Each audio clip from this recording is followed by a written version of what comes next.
Hello అండి అందరికీ welcome to Renuka వంటలు అండ్ బ్లాగ్స్. ఈరోజైతే మసాలా గుత్తి వంకాయ కర్రీ ఎలా చేయాలో చూసేయండి. చాలా సింపుల్ ప్రాసెస్, చాలా బాగుంటుంది చిక్కటి గ్రేవీతో ఈ కర్రీ అయితే.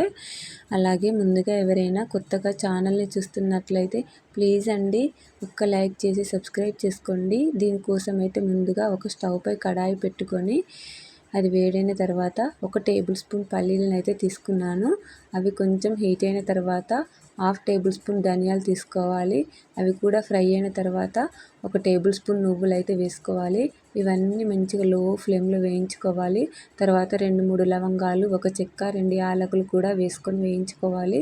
వీటన్నింటిని లో ఫ్లేమ్లో వేయించుకోవాలండి. అప్పుడే మంచి అరోమా వస్తుంది, టేస్ట్ కూడా బాగుంటుంది. ఇవన్నీ చల్లబడిన తర్వాత ఒక మిక్సీ జార్లోకి తీసుకొని అందులోకి వెల్లుల్లి రెబ్బలు, కొంచెం అల్లం కూడా వేసుకోవాలి. తర్వాత అందులోకే రుచికి సరిపడా కారము, ఇంకా ఉప్పు, ఇంకా పసుపు కూడా వేసుకోవాలి. మనం కూరలోకి ఏవేవి వేసుకుంటామో అవన్నీ ఇందులో వేసుకోవాలి. వేసుకొని దాన్ని అయితే పక్కకు పెట్టేసుకోండి. ఇప్పుడు స్టవ్ పై మళ్ళీ అదే కడాయి తీసుకొని కొంచెం ఆయిల్ వేసుకొని ఒక 2 చిన్న ఆనియన్, ఒక 1 ఆనియన్ ఇలా కట్ చేసుకొని అయితే వేసానండి. ఆనియన్ను ఇలా ఫ్రై చేసుకొని వేసుకుంటే కొంచెం పచ్చి వాసన అనేది రాదు. అందుకే నేనైతే ఇలానే వేస్తాను. కొందరు పచ్చివి కూడా వేసుకుంటారు, కానీ ఇలా ఫ్రై చేసి వేస్తే చాలా బాగుంటుంది టేస్ట్. నచ్చితే ఒక్కసారి ట్రై చేయండి. ఇలా ఆనియన్ కూడా వేసుకొని దాన్ని అయితే మెత్తగా మిక్సీ పట్టుకోండి. ఇప్పుడైతే గుత్తి వంకాయ కట్ చేసుడు తెలుసు కదండి అందరికీ. వంకాయలను ఎప్పుడు కట్ చేసినా సాల్ట్ వాటర్లో వేసుకోవాలండి, లేకపోతే ముక్కలు అనేవి నల్లబడిపోతాయి. ఇలా వంకాయ కట్ చేసిన తర్వాత మనం ముందుగా ప్రిపేర్ చేసిన స్టఫింగ్ని ఇందులో పెట్టేసుకోవాలి. చూడండి, ఇలా పెట్టుకుని అన్ని వంకాయలను ఇలానే పెట్టేసుకోవాలి. ఈ వంకాయలన్నింటినీ ఇలా స్టఫింగ్ పెట్టేసుకున్న తర్వాత మనం మళ్ళీ స్టవ్ పై అయితే కడాయి పెట్టుకోవాలి.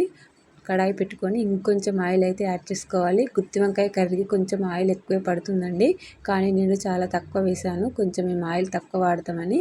ఇలా ఆయిల్ హీట్ అయిన తర్వాత ముందుగా ప్రిపేర్ చేసిన వంకాయలన్నీ ఇందులో వేసేసుకొని ఒక్కసారి అయితే కలిపేసుకోవాలి. ఇలా కలుపుకున్న తర్వాత ఇప్పుడైతే మూత పెట్టుకొని లో ఫ్లేమ్లో అయితే దీన్ని అయితే ఫ్రై కానివ్వాలండి. వంకాయలన్నీ మంచిగా ఆయిల్లో ఫ్రై కానివ్వాలి, లేకపోతే పచ్చివాసన అనేది వస్తుందండి. కర్రీ టేస్ట్ అయితే అస్సలు బాగోదు. వంకాయలు ఎంత మంచిగా ఫ్రై అయితే కర్రీ అనేది అంత టేస్టీగా ఉంటుంది. ఇలా మధ్యలో మధ్యలో తీసుకుంటూ కలుపుకోవాలి. మూత తీసుకుంటూ వంకాయలు ఫ్రై అయ్యేంత వరకు లో ఫ్లేమ్లోనే ఇలా ఫ్రై చేసుకుంటూ మగ్గించుకోవాలి. ఇలా వంకాయలు అన్నీ ఫ్రై అయిన తర్వాత ఇప్పుడు మనం ఇందులోకి స్టఫింగ్ ఉంది కదా, అది కూడా యాడ్ చేసుకోవాలి. ఈ స్టఫింగ్ కూడా యాడ్ చేసుకున్న తర్వాత దీన్ని కూడా మంచిగా కలుపుకొని లో ఫ్లేమ్లో అయితే మగ్గనివ్వాలండి. చెప్పాను కదా, ఈ మిక్చర్ అంతా మంచిగా లో ఫ్లేమ్లో ఫ్రై కానివ్వాలండి, లేకపోతే పచ్చివాసన అనేది వస్తుంది. కర్రీ టేస్ట్ అస్సలు బాగోదు, తినబుద్ధి కాదు. అందుకే దీన్ని మంచిగా ఫ్రై కానివ్వాలండి. మధ్యలో మధ్యలో చూడండి, ఆయిల్ అనేది కొంచెం సపరేట్ అయిపోతుంది కదా. నేను ఎక్కువ ఆయిల్ యాడ్ చేయలేదు, అయినా కానీ కొంచెం బయటికి అయితే వస్తుంది కదా.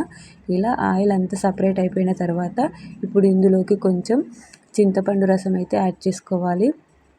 చింతపండు రసం యాడ్ చేసుకున్న తర్వాత మళ్ళీ ఒకసారి అయితే కలిపేసుకోవాలండి. మంచిగా ఫ్రై కానివ్వాలండి. ఇదంతా కర్రీ అనేది టేస్ట్ అంతా ఇక్కడే ఉంటుందండి ప్రాసెస్.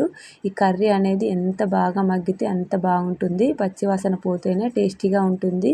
ఎందుకంటే మనం వంకాయలను డైరెక్ట్ ఇలా వేసుకున్నాం కాబట్టి బాగా మగ్గాలండి. చింతపండు పులుసు కూడా వేసుకున్న తర్వాత నేనైతే ఆ స్టఫింగ్లో కొన్ని వాటర్ పోసి అయితే కలిపానండి. ఇలా ఇవన్నీ మంచిగా కలుపుకొని కొంచెం దగ్గరగా ఉన్నట్టుందని మళ్ళీ కొంచెం అయితే వాటర్ యాడ్ చేశాను. ఇది ఉడికిన తర్వాత ఇంకాస్త దగ్గర పడుతుందని ఇంకొంచెం అయితే వాటర్ యాడ్ చేశాను. ఇలా వాటర్ యాడ్ చేసుకున్న తర్వాత ఇప్పుడు మంచిగా కలుపుకొని మూత పెట్టేసుకోవాలి. మూత పెట్టేసుకొని ఒక 5 మినిట్స్ లో ఫ్లేమ్లో మగ్గించుకుంటే చూడండి, ఆయిల్ అంతా సపరేట్ అయిపోతుంది కదా. ఇలా ఆయిల్ అంతా సపరేట్ అయిపోయినప్పుడు ఇప్పుడైతే స్టవ్ ఆఫ్ చేసేసుకోవడమే అండి. అంతే, స్టవ్ ఆఫ్ చేసుకొని సింపుల్గా కొత్తిమీర వేసుకుంటే కర్రీ అనేది రెడీ అయిపోతుంది. చాలా చాలా బాగుంటుందండి ఈ పద్ధతిలో చేస్తే. నచ్చితే ఖచ్చితంగా ట్రై చేయండి. స్టవ్ ఆఫ్ చేసుకొని చివరగా సన్నగా కట్ చేసి పెట్టుకున్న కొత్తిమీరని అయితే వేసేసుకోండి. అంతే అండి, చాలా సింపుల్ కర్రీ, బాగా టైం టేకింగ్ కూడా ఉండదు. నచ్చితే తప్పకుండా ట్రై చేయండి. అలాగే వీడియో నచ్చితే లైక్ చేసి సబ్స్క్రైబ్ చేసుకోండి. థ్యాంక్ యూ అండి.